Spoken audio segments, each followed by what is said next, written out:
Hi folks, I'm Alan Watt and this is Cutting Through the Matrix on May the 7th, 2017.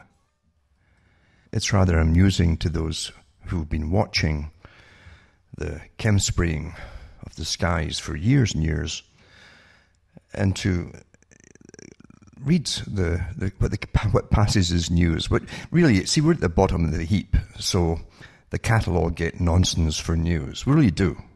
Pretty well everything you get now is nonsense. And it has been for an awful long time, to be honest with you. Because the big boys long ago went through the whole system of control of media. And after all, media is what gives you information that leads you to form what you think are your opinions. And in reality, it's the way and technique of making sure that most folk have standardized, approved opinions on all the different topics they're given. So therefore, we're given pretty well nonsense for news. But it truly is staggering to see how in contempt we're held by those who really run the world. And these guys who run the world are above your politicians. It's rather obvious to me. I was thinking even today about the Maurice Strongs of the world and the Rio Air Summit that got signed and all the rest of it. And all these other guys who get all these treaties signed that we all have to follow. And we don't elect any of them. None of them are technically government employees. But they all, on behalf of their masters, pass all these different laws which we must all follow, which is basically looting the people of their tax money through different schemes and scams and all the rest of it, from global warming to climate change to whatever happens next.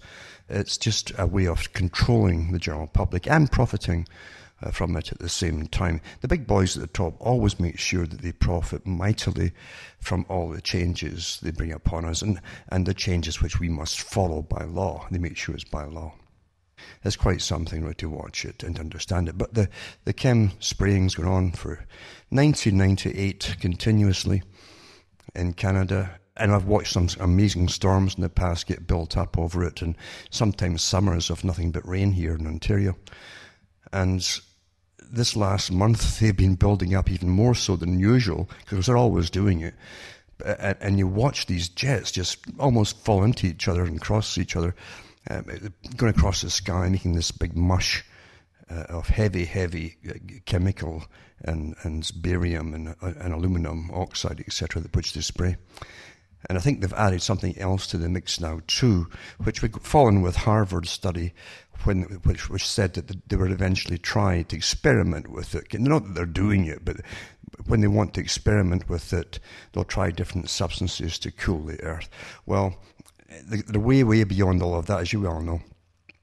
And they've added something else to the mix, though, because they've been trying for a while now to basically get it down to a very precise formula of mixes for rain, for terrible storms, windstorms and so on. To try and get these formulas down pat, and they don't quite make it sometimes. And so they'll predict some chaotic weather which doesn't quite pan out. But they're getting there. And of course, once they start creating the massive winds and trees get blown down, there's chaos and flooding, etc., then they can turn to the public and say, see, it's your fault, there's too many of you.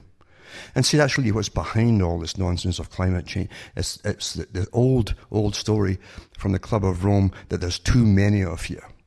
And they want reasons to bring the population down by authoritarian means, basically.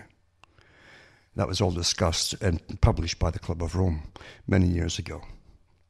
Any excuse would do. And they found one by creating the excuse. So it's an agenda, and we all have to go along with it. But this weekend, they have really been pumping this awful stuff on, and everybody, even people at the general stores and so on, their noses are stopped with the build-up of mucus and so on inside the passages. Your lungs field is full of gunk, which it is actually.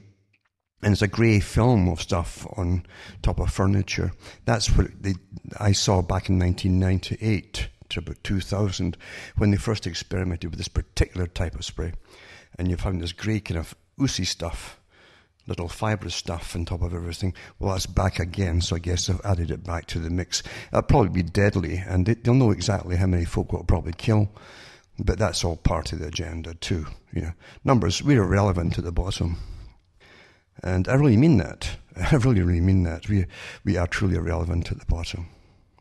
We know through various reports from medical authorities over the years that certain diseases are obviously skyrocketing, and even fungal diseases of humans, animals, and plant life too. I've seen trees over the last few years get covered in this fungus and then start rotting and dying off. And this is going to accelerate too with this type of spray that's going on. And even back in 2005 or so, with samples that were tested back then by independent samplers and laboratories, they found that there was fungus in the spray even then. So it's killing people, obviously. And it's meant to do so. And we peons at the bottom don't have the filtration systems in the homes. Literally, I mean filtration systems, not little air filters, but real air filtration systems, almost on the scale of nuclear war, for instance, where they have multiple layers of filters and carbon and all the rest to filter out all the contaminants. We don't have that type of real well-made system, but the elite do. They all do. And even their cars, which are chauffeur-driven, also have all these systems built into them too. And they have other techniques on the go, real chelation techniques, where their blood is filtered through every so often, particular machines which take out the toxins. Real chelation therapy. But not for the general peons.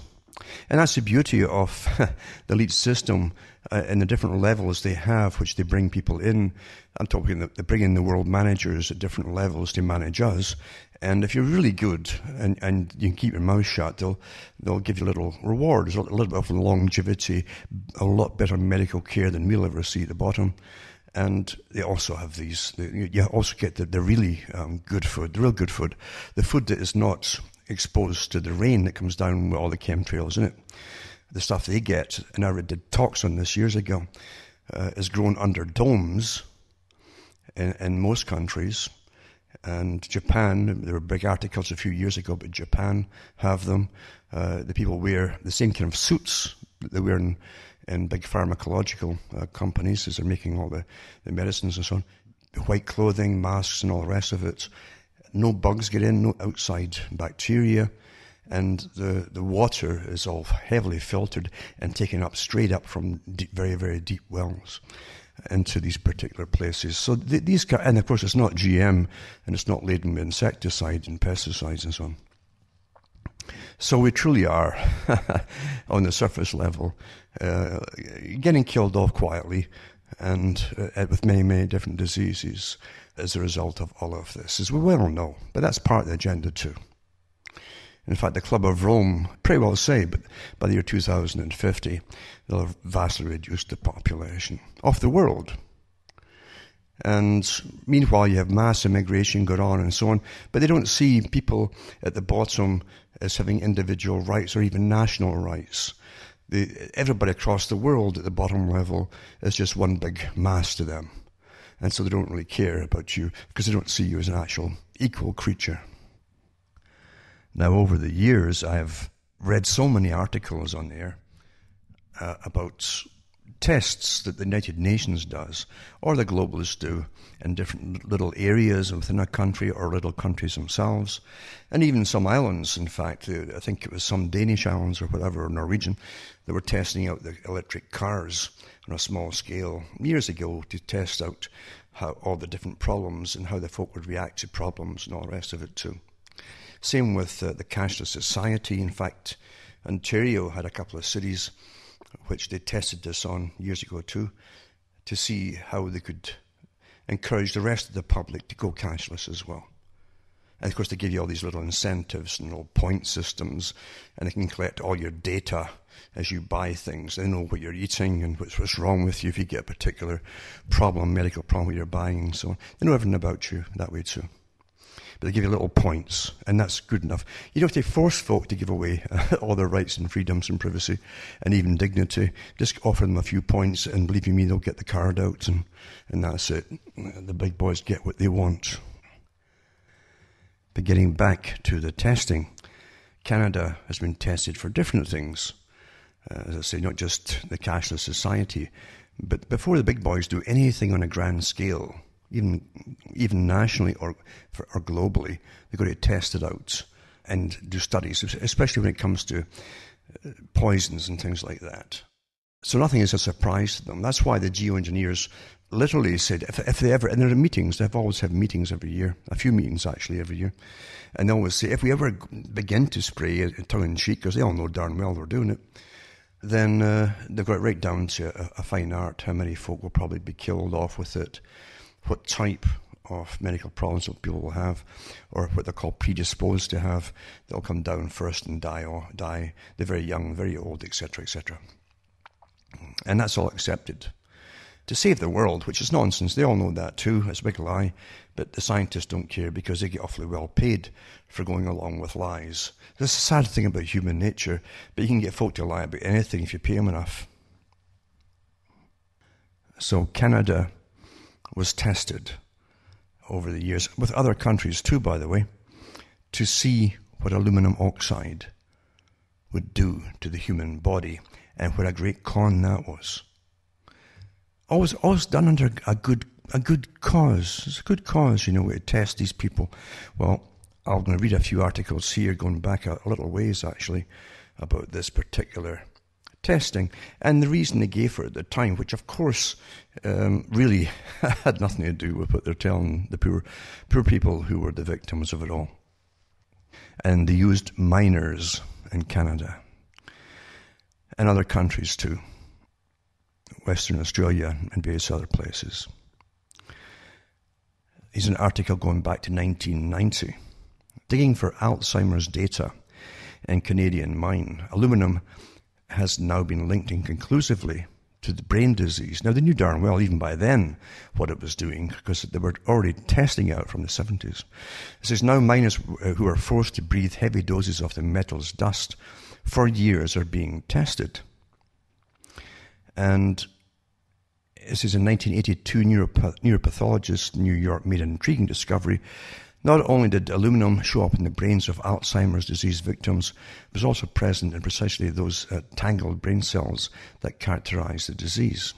Now, actually, this is like a delayed reaction, because in the 1970s, in the British medical journals, they published it then that they found in Alzheimer's patients heavy doses of aluminum in the brain too. So they've always known this. But this one here talks about Canada. And they try to, again, say, it's not really, it's still debatable, they said, which is utter rubbish. Utter rubbish. And it says here that now in the northern Ontario town of Timmins, a group of gold miners enters the picture, presenting a tantalizing as yet untapped body of evidence that may sway the Alzheimer's aluminum debate one way or the other. For years, even decades, Ontario miners were deliberately made to breathe large amounts of aluminum dust every day. This is a great con to get the testing done. It says the thinking was that aluminum would, listen to this, protect their lungs from silicosis, one of the health hazards of their line of work. That thinking was misguided. Misguided? What a con this was. What a con. But it says, while it prevailed, unfortunate miners were subjected to a huge dose of the metal. And then I'll go into another one, which gives a bit in more detail. And this article here, again, Toronto Star, this one, it says, in human experiment, Ontario miners say they paid devastating price. They were used like guinea pigs. And it says, and they were told that this stuff, this toxic powder, which they were forced to breathe, by the way, every day before going down the mines, would protect their lungs. Can you believe the con here, eh? Well, let's breathe this toxic powder to protect you from silicosis that you might get down a mine. It gives you full examples of people who got it. Fred Booth pictured during his miner's chest x-ray, a program to monitor workers who were at risk of silicosis. They use McIntyre powder, and it was supposed to protect against the disease, but miners and their families are now worried it caused severe health problems. And then they show you other pictures too of the actual powder, tins of this powder that folk were forced to breathe. And they would seal off the entrances to all the air ducts to the mine to make sure and put the stuff down there till the folk had to breathe it in. It was good for them, they said, you see. This is a Toronto Star article from 1979 described McIntyre powder, which miners were blasted with to protect them from lung disease, as danger dust. Danger dust. So the folk all came down with this stuff, and it pretty well has had a hell of an effect on the survivors. A lot of them have died already. It says it was a human experiment on an unprecedented scale. Its target was 10,000 Ontario miners. They used a mysterious black powder that they were forced to inhale in a sealed room before plunging underground to work. From 1943 to roughly 1980, an aluminum-based prophylaxis called McIntyre powder was sold as an apparent miracle antidote. That's how they do everything when they're testing you and they con you. And the folk, we're taught to trust, we truly are. It says it was designed, historical documents suggest, by industry-sponsored Canadian scientists, it says, bent on slashing compensation costs in gold and uranium mines across the north. The problem, experts say, is aluminum is now known to be neurotoxic if significant doses get into the blood. And victims' families say those exposed to Canada's miracle McIntyre dust might be paying a devastating price.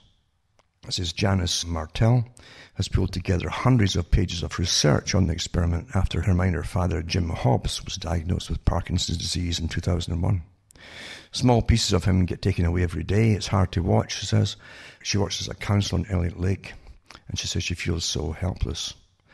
After a year of outreach, she says she's been contacted by 360 former miners across the province exposed to the powder. Around one-third, she says, are living with a neurological disorder. 10 or roughly 3% developed amyotrophic lateral sclerosis, a degenerative and incurable condition that slowly kills the ability to swallow, speak and breathe. In Ontario, the prevalence of a motor neuron disease, which includes ALS, is estimated at less than 1 in 1,000 people. Because they're not based on a random sample, Martel's numbers don't necessarily prove that miners exposed to McIntyre powder are more likely to suffer from neurological conditions, but they're concerning enough to prompt McMaster University in Canada to start studying survivors. According to the province's Workplace Compensation Board, there's no consistent evidence linking aluminum exposure to neurological disease. Well, they've said that for about so many things. It's just astonishing.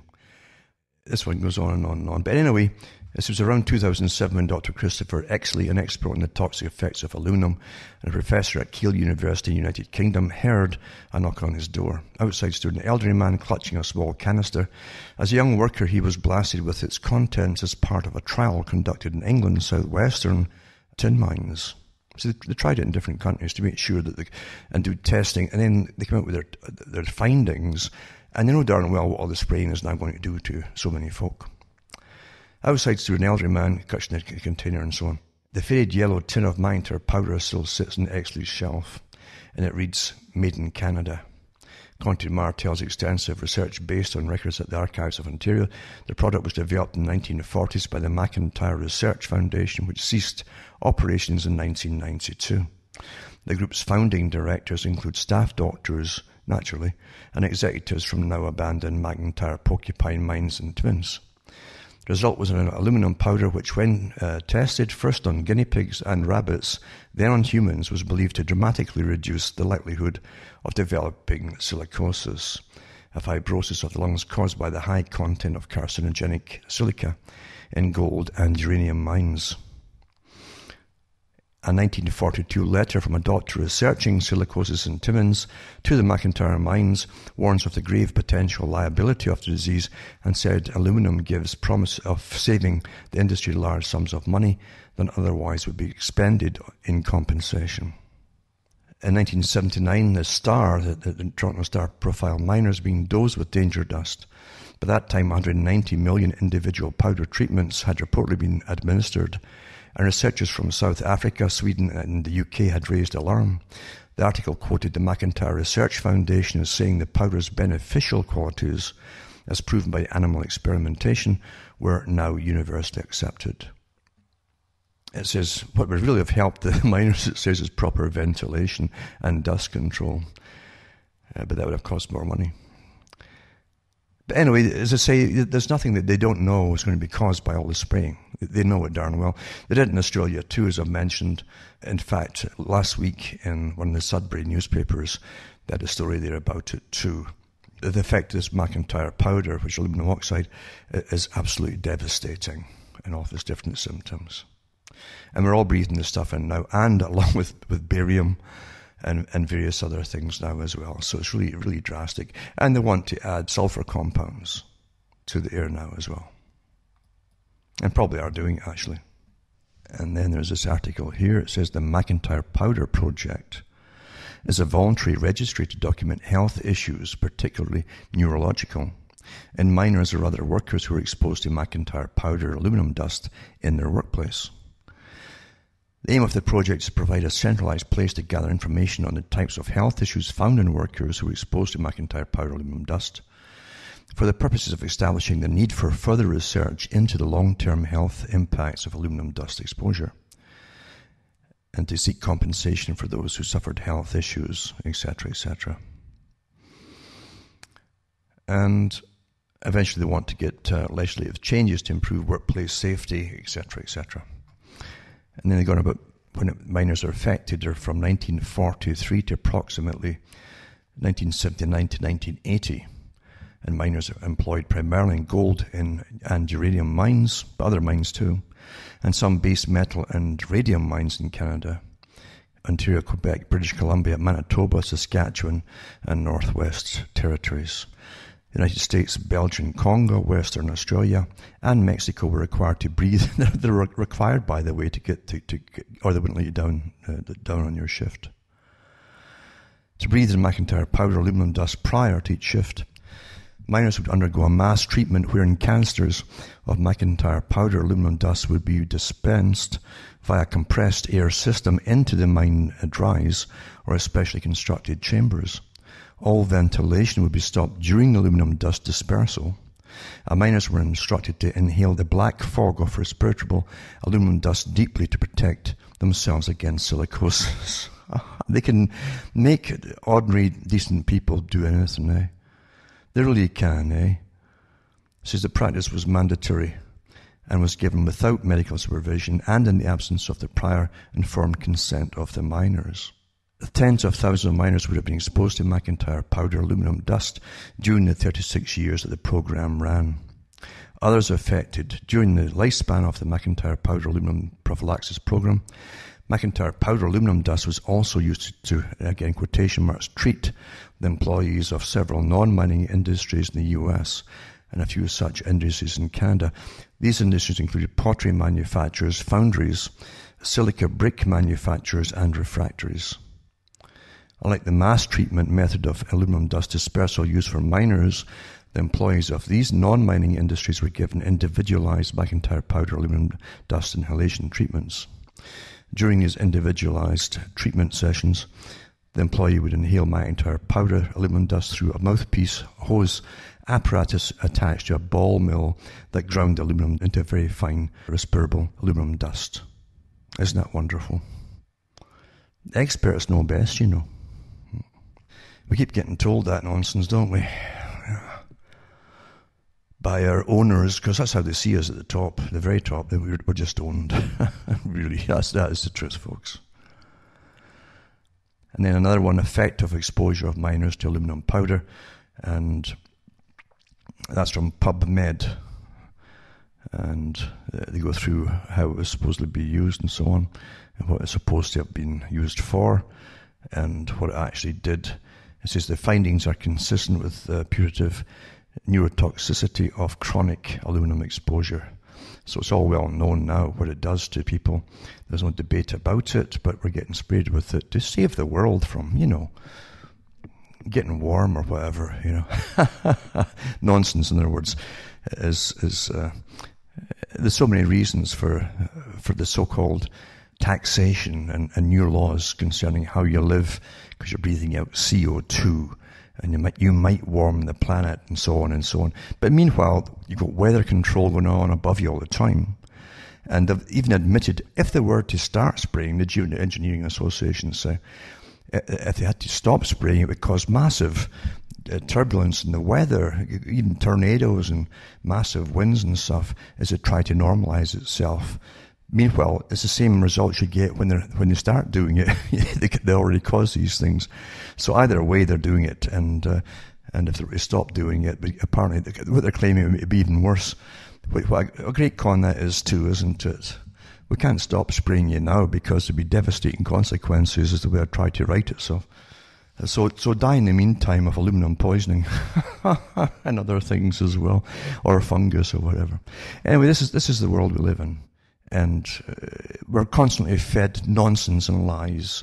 And believe you me, there's no shortage of liars with many degrees to come forward readily and get paid awfully great sums of money to con you and to get you to comply with anything, for that matter. Another one, again, on the McIntyre Research Foundation, 1930 to 1992. It's quite something, isn't it? But again, you understand, if you look, and I've read some of the books that came out of the Club of Rome, and there's other ones out there too, where they never change their focus on things. They always tell you that there's too many of you, the useless eaters. And you useless eaters are using too much of the world's resources.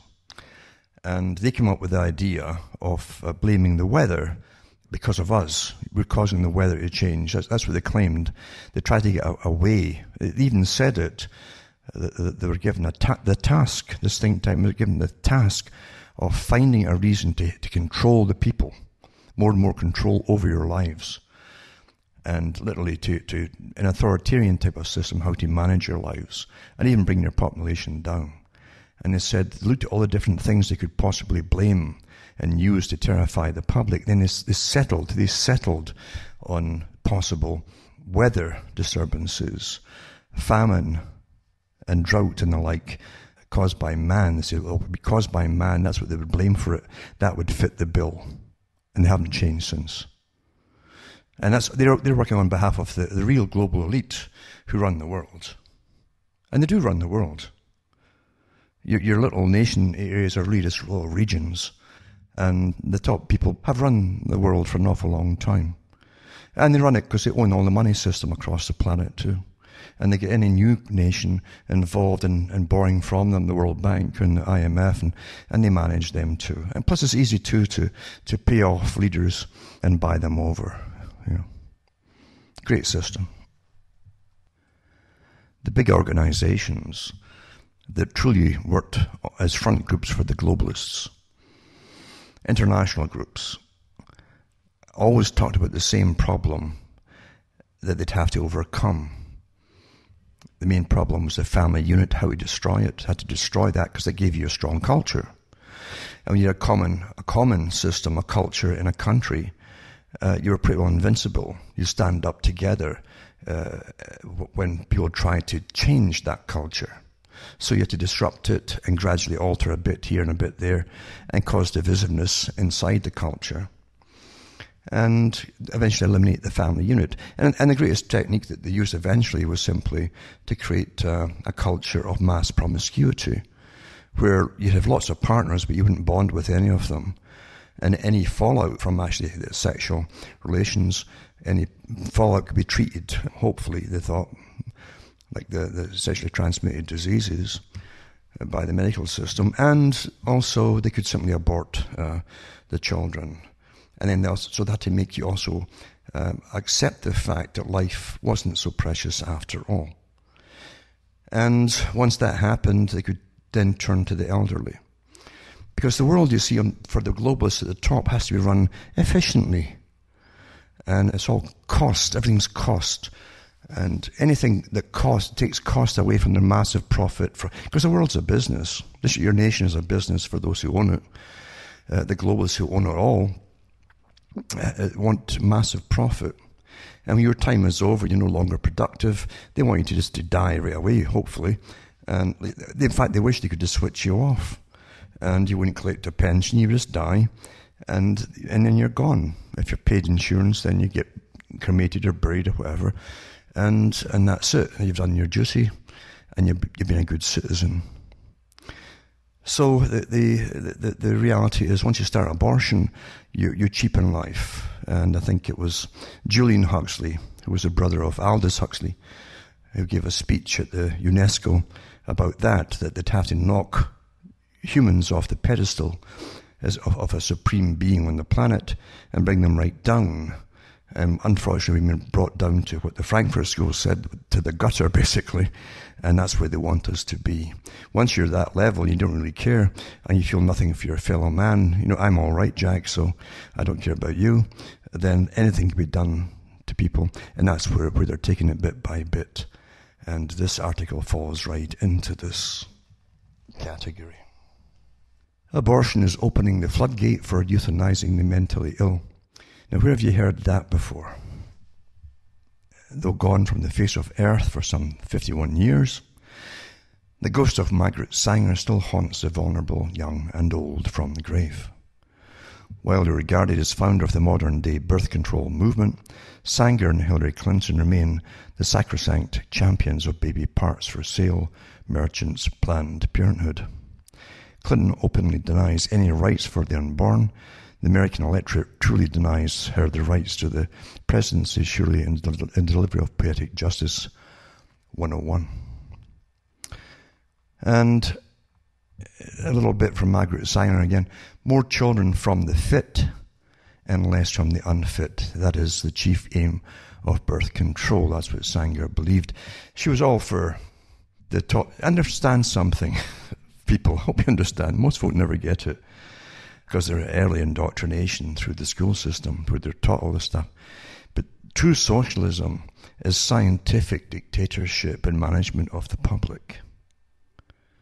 That's what they really mean by that. It's completely atheistic, and therefore science takes the place of any deity or God, and the scientists of all kinds manage the general population. That's what socialism really is all about, for those who don't quite get it. It's nothing to do with helping the working class. Read I've again gone to the archive section at cuttingthroughthematrix.com, and I read from the books by H.G. Wells and others who founded the Fabian Society for World Socialist, the socialist movement. And they're quite blatant about their goals, and it's never changed. So Margaret Sanger was a fan of the Soviet system and the Nazi system. Again, eugenics, you see. So more children from the fit, less from the unfit. That's the chief aim of birth control. She's actually called the children of most people the unfit, because most of them in her category were unfit. Weeds, basically. They're weeds. So she believed the handicapped and mentally ill and racial minorities. She says more children from the fit and less from the unfit. And that's the chief aim of birth control. And that was from Birth Control Review, May 1919, page 12. And it says, reach out from a skeletal hand towards legalizing euthanasia for non-terminally ill psychiatric patients. It was only a matter of time before abortion on demand was going to find its way to the acceptance of euthanasia of society's next most vulnerable. Now, Canada has already passed euthanasia and so on, because it's cheaper than treating you. I mean, that's the real reason for it, behind it too. If you're ill, just kill you off, and it's cheap. Give them a pill or whatever, rather than give them treatment. That's the real reason behind it. Of course it is.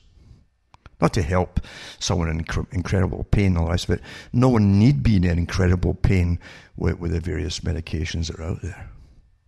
If they just give it to you when you need it.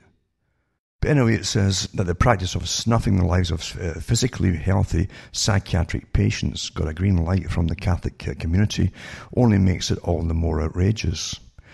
A religious order in the Catholic Church called the Brothers of Charity is responsible for a large proportion of beds for psychiatric patients in Belgium, about 5,000 of them.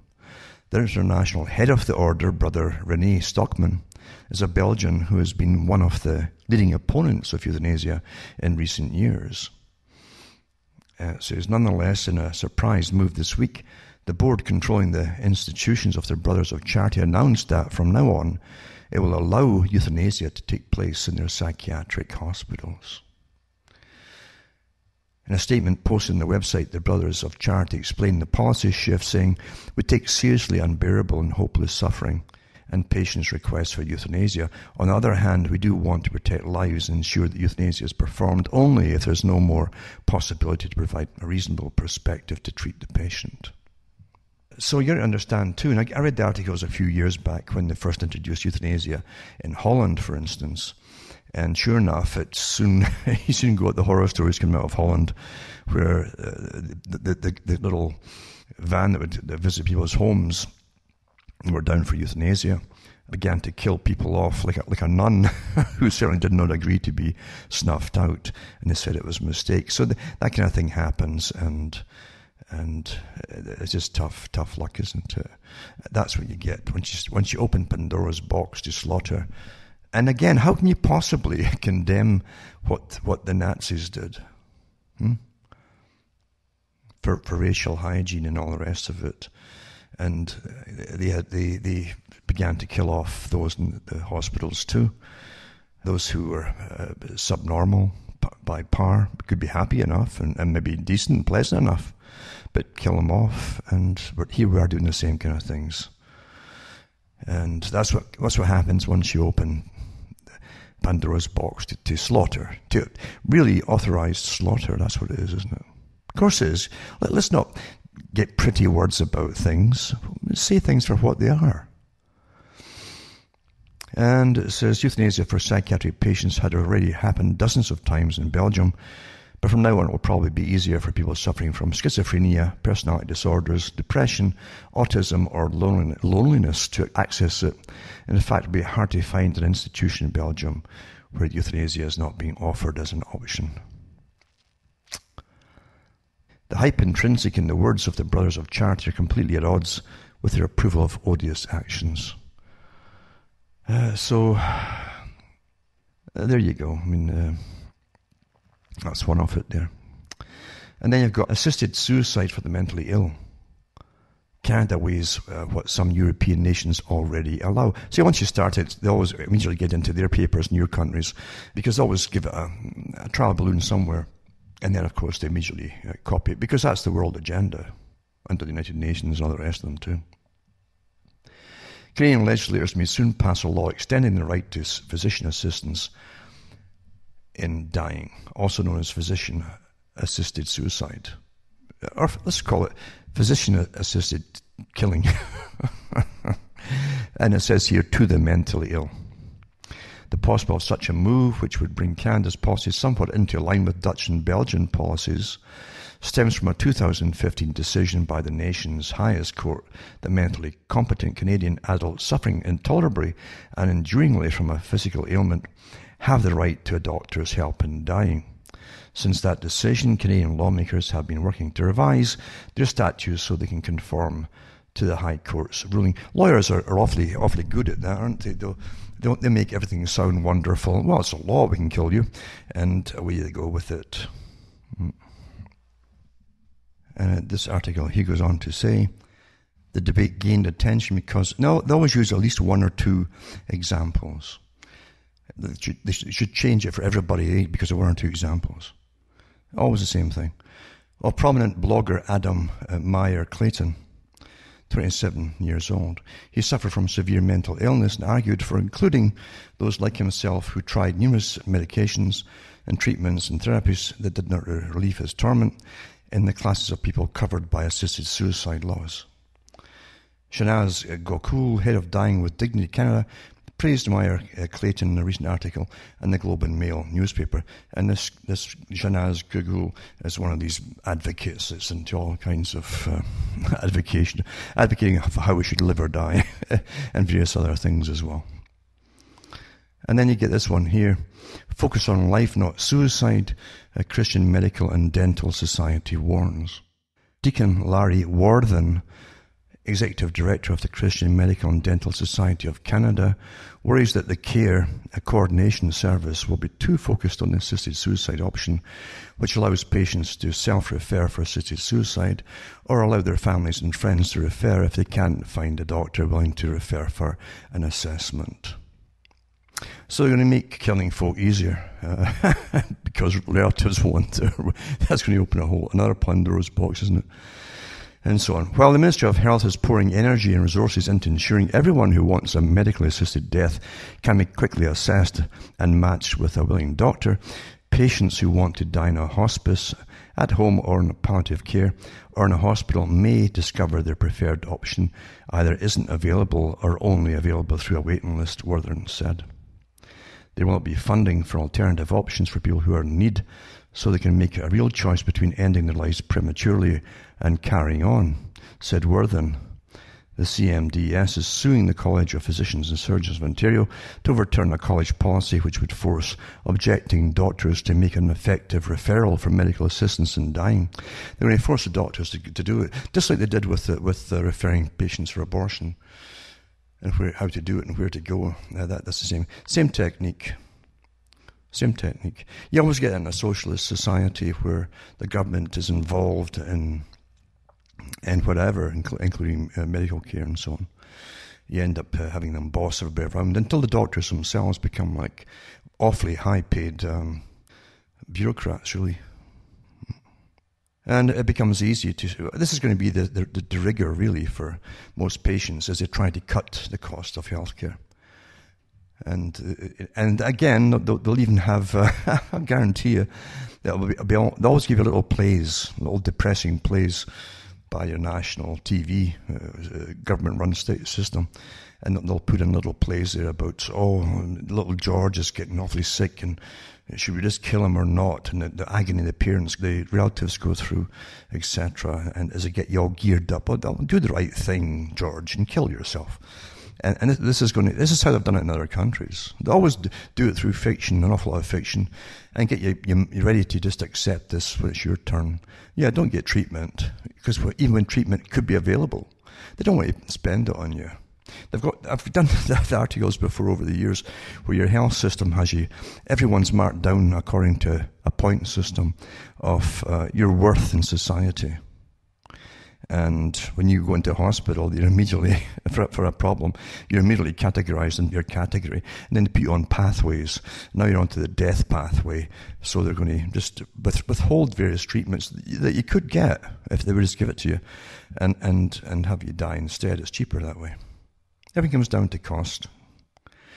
Even though you paid God knows what to the system your entire life long, they don't want to pay anything back to you. Yep, that's life or death, isn't it? So this one here goes on about what they're going to do and so on. And truly, believe you me, when you do accept, when you accept and join what the elite have given you to join, which is, let's be intelligent about this, and pragmatic. Well, it should just die off anyway. Well, when it's your turn, it'll be who's going to stand up for you? Even if they could give you some treatment which would relieve your suffering and let you live, it'd be taken away. Because they want to bring down the population. Yep. And they're bringing it down by different techniques and different means. Another one too, the Ontario government announces $75 million in new funding for the end-of-life care. So Dying with Dignity Canada thanks the Government of Ontario thanks them for committing $75 million over 3 years in new funding to improve access to killing you end-of-life care. They won't give you more money into helping you stay alive. No, let's do it this way. It's cheaper, isn't it? In a news release Friday, the province said the investment will allow for the creation of up to 20 new hospices and increased support for caregivers tending to Ontarians who wish to die at home. In total, the provincial government is set to devote $155 million over the next 3 years to hospice and palliative care programs. So Dying with Dignity Canada, the leading organisation helping Canadians to avoid unwanted, unnecessary suffering at end of life, is applauding the province for its commitment to developing a comprehensive strategy for end-of-life care. It's really something. But anyway, I've no misconceptions about all this, what it's all about, because I've read too much about it from other countries over the years as we go down this big path here. And they aren't going to give you what was the Rockefeller treatment, for instance. Not for you. Nope, not for you. Here's a little pill, and be grateful. And it'll cost you about 25 cents maybe. And that saves a lot of money for the important things that government wants to waste your money on. Another article too, Ontario budget 2017. The debt rises to $312 billion as province balances. They call it balancing the budget, meaning they've worked out how to pay off the installment on the debt for this year. That's what that means whenever they say balanced budget. It doesn't mean paying off any debt, it means paying the installment, because generally they can't meet the installment. And it doesn't mean they've done it either. It just says that the latest budget they hope to pay out. It says the province's first balanced budget in a decade gets rid of a deficit that had at one point reached about $20 billion. And the government projecting that balance would continue through 2020. It says the debt itself, however, is another matter. It's projected to be $312 billion this year, or roughly $22,000 for every Ontarian. It's projected to grow to $336 billion in 2019 to 2020. The province's net debt has tripled since the provincial Liberals came to power in the last budget presented by Ontario's Progressive Conservatives before the 2003 election. The debt was about $110 billion. But they've pretty well doubled it, at least, or tripled it actually, since then with the Liberals. Because the Liberals have got all these great plans for us all. And then with this article too. There's a way that a lot of these articles tie in with each other to show you where money does go to. And there's different reasons for even where it's going to as well. But France's Marine Le Pen blasts Quebec and Canadian politics. And from the Globe and Mail, it was 2016. It's quite interesting too. It says Ms. Le Pen, the leader of France's right-wing anti-immigration National Front. If you want to believe in a nation, they always call you right-wing. You're right-wing. And it begins day 5 of her Quebec tour Tuesday, this is last year, having finally pierced Quebec's indifference to her visit, etc. They should do some swipes at values cherished by the Prime Minister Justin Trudeau.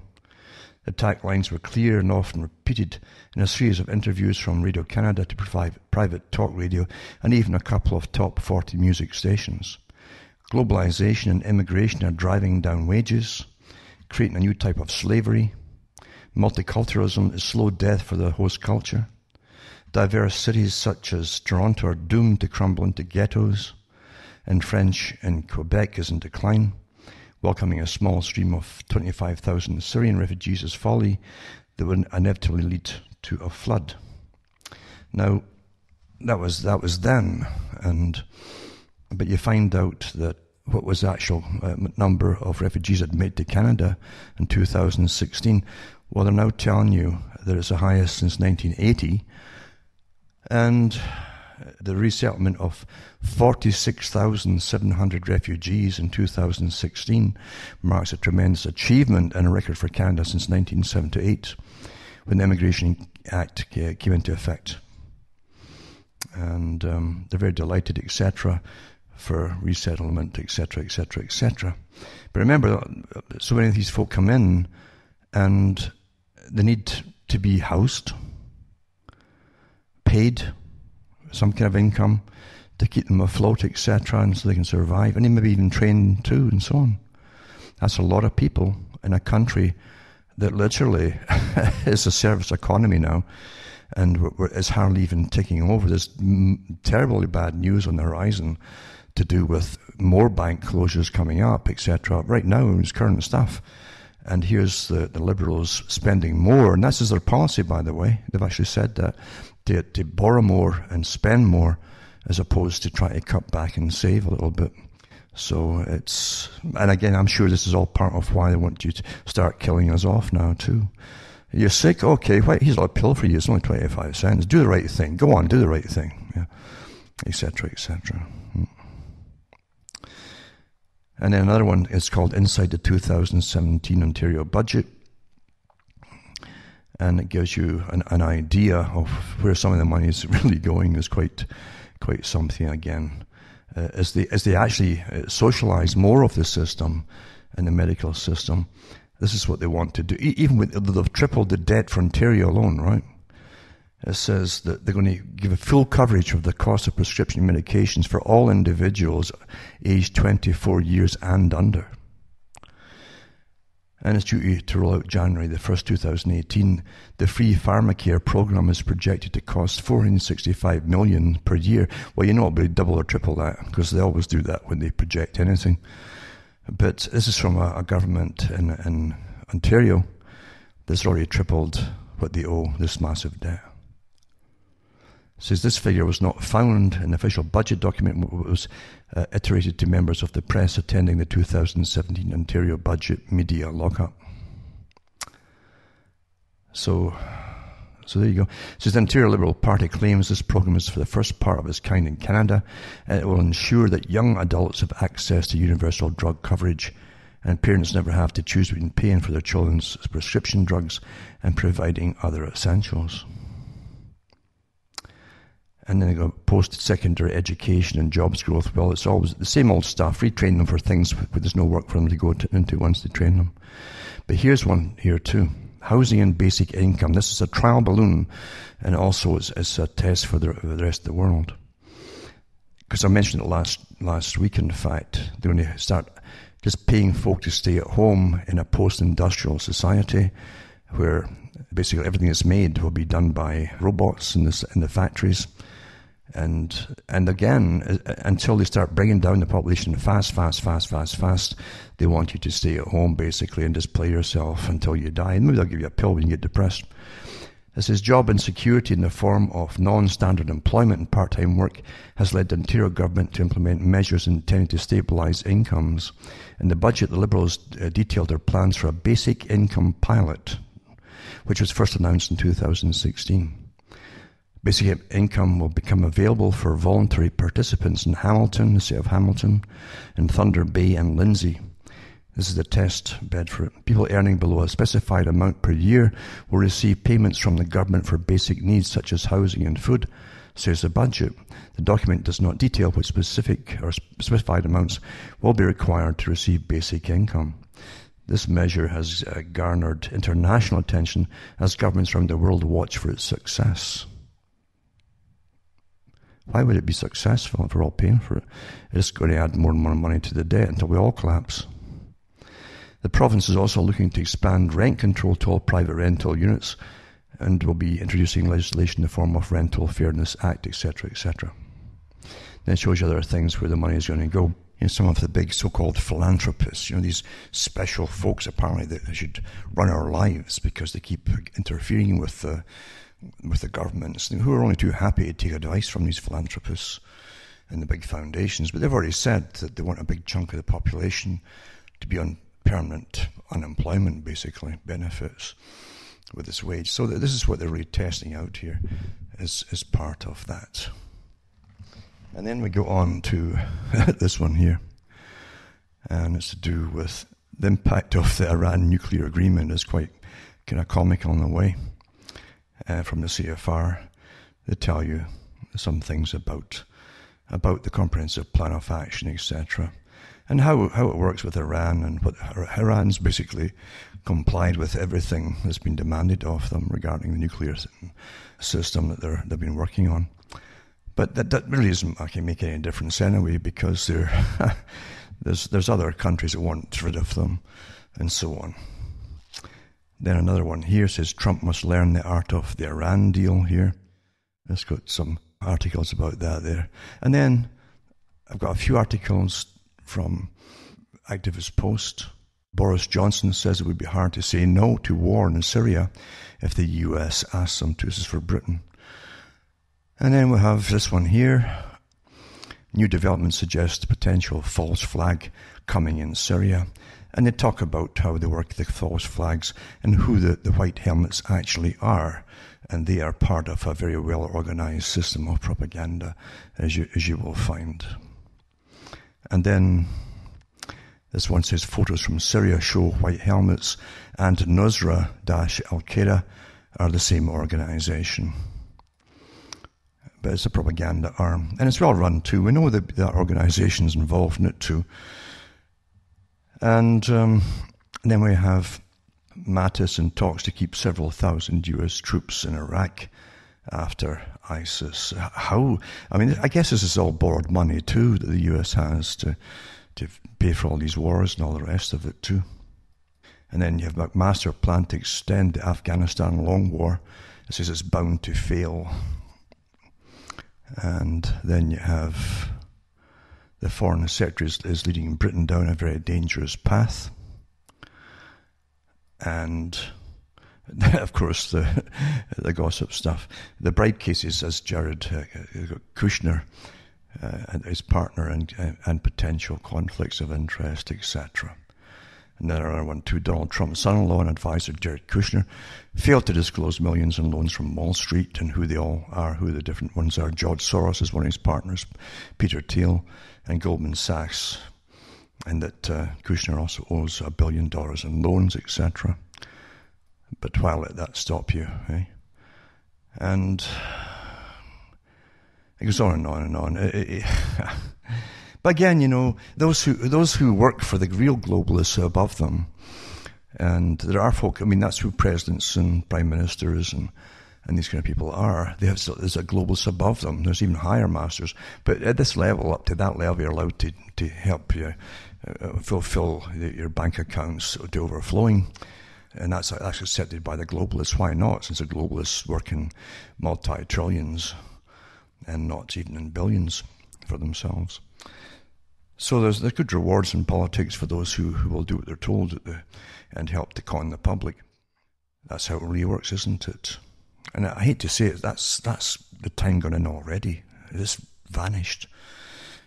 And as I say, they're building up this massive storm for this Sunday, so we'll see what happens. And no doubt in the papers afterwards they'll be saying, see, it's you, too many of you breathing carbon dioxide out that's causing all this. And meanwhile, this spray in the skies like you wouldn't believe to make it all happen. We'll truly live in a kind of perverted Disneyland, don't we? We really do. From myself, Alan Watt from Ontario, Canada, and it's good night. May your God or your gods go with you.